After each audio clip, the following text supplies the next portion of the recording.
آج ہم ایک ایسی بیماری کے بارے میں بات کریں گے کہ اگر آپ نے اس کو سیریس نہ لیا، غفلت اور لاپرواہی کا مظاہرہ کیا تو آپ بچے پیدا کرنے کی صلاحیت کھو سکتے ہیں، انفرٹیلٹی کا شکار ہو سکتے ہیں، آپ میننجائٹس آپ کو ہو سکتی ہے، آپ بہرے پن کا شکار ہو سکتے ہیں، سننے کی صلاحیت سے محروم ہو سکتے ہیں آپ۔ آج ہم ایک ڈیزیز ممپس کے بارے میں تفصیلاً گفتگو کریں گے۔ سب سے پہلے ہم اس کی وجوہات دیکھیں گے، علامات دیکھیں گے، پھیلتی کیسے ایک انسان سے دوسرے انسان میں، خود کو کیسے محفوظ رکھنا ہے، اس کا علاج کیا ہے اور اس کی کمپلیکیشنز کیا کیا ہو سکتی ہیں اور اس کا دورانیہ کیا ہے، سب کو تفصیلاً گفتگو کریں گے۔ تو شروع کرتے ہیں ممپس سے۔ اردو میں اس کو کانپیڑے کہتے ہیں اور وجوہات میں یہ ایک وائرل ڈیزیز ہے۔ ایک وائرس ممپس کانپیڑے کا سبب بنتا ہے جس کو ممپس وائرس کہتے ہیں اور یہ پیرامیگزو وائرس فیملی اس کا ممبر ہے۔ اب ہم علامات کے بارے میں بات کرتے ہیں۔ سب سے پہلے علامات میں اگر آپ نے دیکھنا ہے جب بھی ڈائگنوزز ہوگی تو سب سے پہلے کان کے نیچے سلائیوری گلینڈز ہیں، وہاں پہ شدید قسم کی سویلنگ ہوگی، سوجن ہوگی شدید قسم کی، جس سے آپ جان پائیں گے کہ یہ کانپیڑے ہیں، ممپس وائرل ڈیزیز ہے، کوئی اور چیز نہیں ہے، یہ انفیکشن نہیں ہے۔ تو کان کے نیچے شدید قسم کی سویلنگ ہوگی، اسی سویلنگ کی وجہ سے آپ کو بخار ہوگا، جس میں بہت زیادہ درد محسوس ہوگا آپ کو یا آپ کے بچے کو۔ کوئی چیز بھی کھانا نہیں کھا سکے گا، حتیٰ کہ پانی بھی نہیں پی سکے گا، کوئی بھی چیز نگلنے میں مشکلات دشواری پیش آئے گی اور بھوک اس کی ختم ہو جائے گی اس بے چینی کی وجہ سے، بہت زیادہ جسم میں اس کو تھکاوٹ محسوس ہوگی۔ تو یہ اس کی علامات ہیں۔ اب ہم دیکھتے ہیں کہ یہ وائرس ایک انسان سے دوسرے انسان میں کیسے منتقل ہوتا ہے، ٹرانسمیشن اس کی کس طریقے سے ہے۔ یہ وائرس کھانسنے سے، چھینکنے سے، گلے ملنے سے، کوئی بھی چیز شیئر کرنے سے ایک انسان سے دوسرے انسان میں منتقل ہوتا ہے۔ اگر کسی کو ممپس ہے، کانپیڑی ہیں، تو اس طریقے سے یہ وائرس اس سے دوسرے صحت مند انسانوں میں منتقل ہو سکتا ہے۔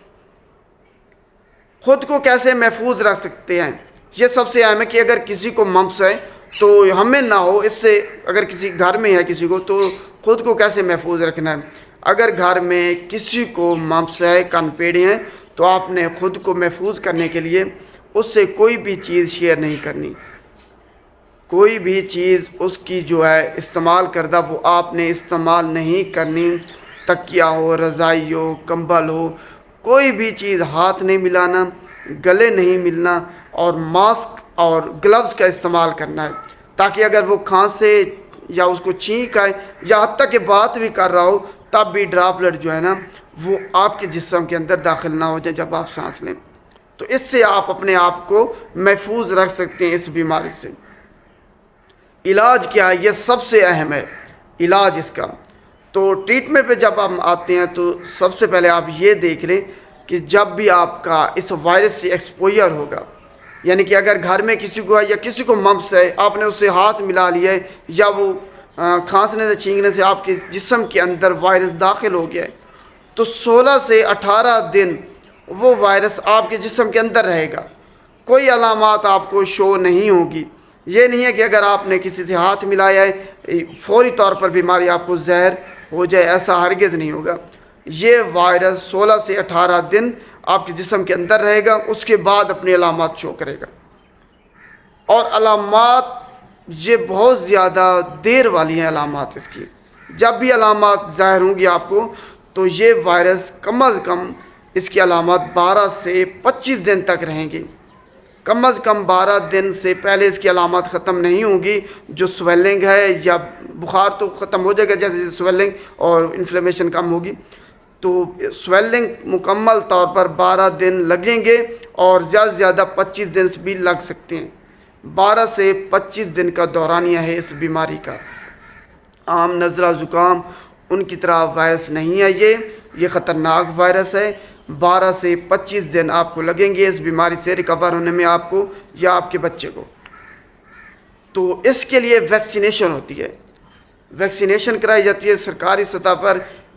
MMR جس ویکسینیشن کا نام دیا گیا ہے، میزلز، ممپس اور روبیلا ویکسینیشن، جو کہ اس جو ممپس ہے، کانپیڑی ہیں، آپ کو اس سے مکمل طور پر محفوظ رکھ سکتی ہے، بچا سکتی ہے۔ اور اگر کسی کو ہو جائے، کسی نے ویکسینیشن بھی کرائی ہے، تب اس کا علاج کیا ہے، یہ سب سے اہم ہے۔ اینٹی بائیوٹکس کا علاج آپ نے ہرگز استعمال نہیں کرنا، اینٹی بائیوٹکس کا ہرگز علاج نہیں ہے۔ ممپس وائرل ڈیزیز ہے، کانپیڑے وائرل ڈیزیز ہے، وائرس اس کا سبب بنتا ہے۔ اینٹی بائیوٹکس بیکٹیریا کوئی نہیں ہے اس میں۔ اینٹی بائیوٹکس اگر آپ استعمال کریں گے تو آپ کے پیسے کا اور صحت کا نقصان ہے۔ بخار کو ختم کرنے کے لیے سمپل آپ جو ہے نا، اور انفلیمیشن سوزش کو بھی ختم کرنے کے لیے آئبوبروفن کا آپ استعمال کریں۔ آپ یا آپ کے بچے کو ہے تو آئبوبروفن سیرپ جو ہے نا اس کا آپ استعمال کرانا ہے، بڑے ہیں تو وہ ٹیبلٹ اس کے استعمال کریں گے، اور یا آپ ایسیٹامینوفین پیراسیٹامول وہ استعمال کرا سکتے ہیں۔ اس کے علاوہ اور کوئی چیز استعمال نہیں کرنی۔ آپ یا آپ کے بچے نے ریسٹ کرنا ہے، پانی زیادہ سے زیادہ استعمال کرنا ہے، اور خوراک اچھی دینی ہے تاکہ جو باڈی ہے وہ خود سے ریکور ہو۔ باہر سے آپ نے امداد نہیں دینی، صرف خوراک اچھی کرنی ہے تاکہ قدرتی طور پر باڈی ریکور ہو اور اس بیماری سے آپ کی جان چھوٹے۔ علاج دوبارہ سے اس کا سن لیں، ویکسینیشن کرائی جاتی ہے۔ اگر ویکسینیشن بھی ہو گئی ہے تب بھی آپ کو، اگر یہ ممپس ہو گئی ہے، کانپیڑے ہو گئے ہیں، تب آپ نے صرف ایسیٹامینوفین پیراسیٹامول یا آئبوبروفن جو ہے نا سیرپ یا ٹیبلٹ اس کا استعمال کرنا ہے، اور کوئی چیز آپ نے ہرگز استعمال نہیں کرنی۔ پانی زیادہ سے زیادہ استعمال کرنا ہے، ریسٹ کرنا ہے تاکہ باڈی خود سے ریکور ہو، کھانا اچھا رکھنا ہے، خوراک اچھی دینی ہے، بس اس کے علاوہ اور کوئی آپ نے کچھ سیرپ، کوئی اینٹی بائیوٹکس ہرگز استعمال نہیں کرنی اس کے علاج میں۔ تو یہ اس کا علاج ہے، ٹریٹمنٹ ہے۔ اگر یہ وائرس پھیل جاتا ہے، کمپلیکیشنز ہو جاتی ہیں، تو وہ انتہائی خطرناک ہے، جس میں میننجائٹس ہو سکتی ہے۔ میننجائٹس کیا ہے؟ لائننگ ہے جو کہ آپ کے دماغ کو اور سپائنل کارڈ کو محفوظ رکھتی ہے، وہاں پہ انفلیمیشن ہو سکتی ہے، جس کو میننجیز کہتے ہیں۔ میننجیز میں انفلیمیشن ہو جاتی ہے، جس کی وجہ سے اس بیماری کو میننجائٹس کہتے ہیں، اور یہ اس ممپس کی وجہ سے ہو سکتی ہے کمپلیکیشن میں۔ دوسرے نمبر پر ہے انفرٹیلٹی۔ آپ یا آپ کا بچے پیدا کرنے کی صلاحیت کھو سکتا ہے، انفرٹیلٹی کا شکار ہو سکتا ہے، جس کی وجہ سے جو سپرم ہے اس کی کوالٹی اور کوانٹٹی وہ کم ہو سکتی ہے۔ تو اس کی کمپلیکیشنز ہیں ممپس کانپیڑے کی، یہ آپ نے ذہن میں رکھنی ہے۔ اور تیسرے نمبر پر ہے سماعت، سننے کی صلاحیت آپ کی متاثر ہو سکتی ہے، آپ بہرے پن کا شکار ہو سکتی ہیں اس ممپس کی وجہ سے۔ یہ آڈیٹری جو نرو ہے جو دماغ تک سگنل لے جاتی ہے وہ ڈیمیج ہو جاتی ہے، جس کی وجہ سے آپ مکمل طور پر یا عارضی طور پر سننے کی صلاحیت سے محروم ہو جاتے ہیں۔ تو یہ ممپس کے بارے میں تھا۔ اگر آپ کو ویڈیو اچھی لگے تو آپ نے اس کو لائک کرنا ہے، اور اگر آپ نئے ہیں چینل پہ تو آپ نے چینل کو سبسکرائب کرنا ہے تاکہ تمام جو نئی آنے والی ویڈیو ہے وہ آپ تک پہنچ سکیں، اور شیئر بھی کرنا ہے تاکہ لوگ اس سے محفوظ رکھ سکیں خود کو، اور غلط جو ٹریٹمنٹ ہے، علاج ہے، اس کی طرف نہ جائیں۔ یہ ایک وائرل ڈیزیز ہے، خود بخود ٹھیک ہوگا، صرف آپ نے بخار اور درد کو ختم کرنے کے لیے ادویات لینی ہے، اس کے علاوہ اور کوئی ادویات نہیں لینی۔ اگر ویکسینیشن آپ کی نہیں ہوئی تو ویکسینیشن کرانی ہے، اگر ہو گئی ہے ویکسینیشن تو یہ بیماری خود بخود ٹھیک ہو جائے گی۔ صرف آپ نے ریسٹ کرنا ہے، پانی زیادہ سے زیادہ استعمال کرنا ہے تاکہ آپ کو ڈی ہائیڈریشن نہ ہو۔ کسی عطائیوں کے پاس آپ نے نہیں جانا، کہیں بھی نہیں جانا۔ عطائیوں سے خود کو محفوظ رکھیں، عطائیوں سے خود کو محفوظ رکھیں۔ عطائی ہے کہ جاہل طبقہ ہے، کسی چیز کا ان کو نہیں پتہ۔ خدا را خود پر، اپنے بچوں پر، اس ملک پر رحم کریں۔ عطائیوں کے پاس آپ ہرگز نہ جایا کریں۔